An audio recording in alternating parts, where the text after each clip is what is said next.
Hi, ladies. So today I just want to share a little bit more like how do I use the Unstuck sticky book method like in my everyday as I'm working through things. And I know a lot of you maybe have said, it's very much what's the difference between a vision board and journaling. But very much this is like the best almost of both worlds in one when I'm doing it and making things visual to anchor it into my life. That's which I'm working through how I anchor it into my life. Like in the morning when I'm drinking that cup of coffee and I'm just paging through it and I'm saying some of those mantras and affirmations and things I've written down to remind myself of the emotion, of the things I've worked through in my book.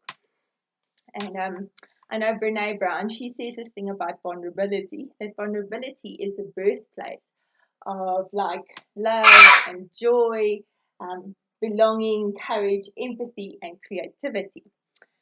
So I thought I'll share a bit more of a bit personal thing that I'm working through. I've set myself very big goals for this year that I'm working towards. And obviously, when you're working towards things, it brings up certain challenges, emotions, and things that you're working through. And one of those things for me is like working through the thing of having a scarcity mindset almost about stuff and believing that there is an abundance, there is enough.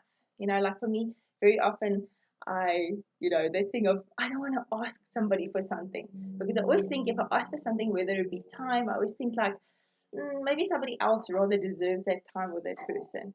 Or I don't want to ask for a physical thing because maybe there won't be enough. Maybe somebody else needs it more than me. And not believing that I'm worthy of, oh, sorry, my bird's making noise, believing that I'm worthy of receiving that thing, having that abundance mindset and challenging myself to get rid of that scarcity. So let me show you what I made this week. Okay. So I've written a bunch of stuff down, but I've got my table because it's like that for me, that thought of like, but am I coming to sit at God's table of abundance? Can I believe that there is abundance? There is enough for me. And I put a picture of Peter Pan there.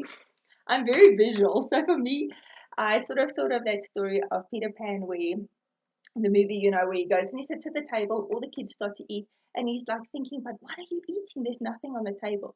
But the moment he starts visioning it, imagining it, and starts eating, the food becomes real.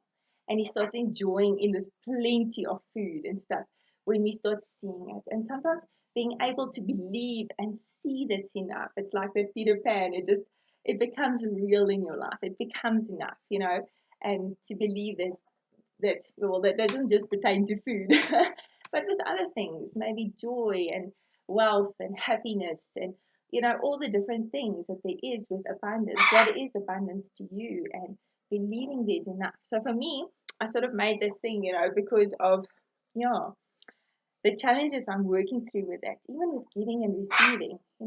For me, it's sometimes very difficult to receive something out of the blue from somebody. I always think like, why are they giving me this? It's difficult for me to almost work through the emotion of receiving something and just believing, but I'm worthy to receive something nice, you know? And when I give something, I love giving. I always enjoy giving hot gifts to people. And I never expect something out back. But when I do, it must actually be a surprise to me.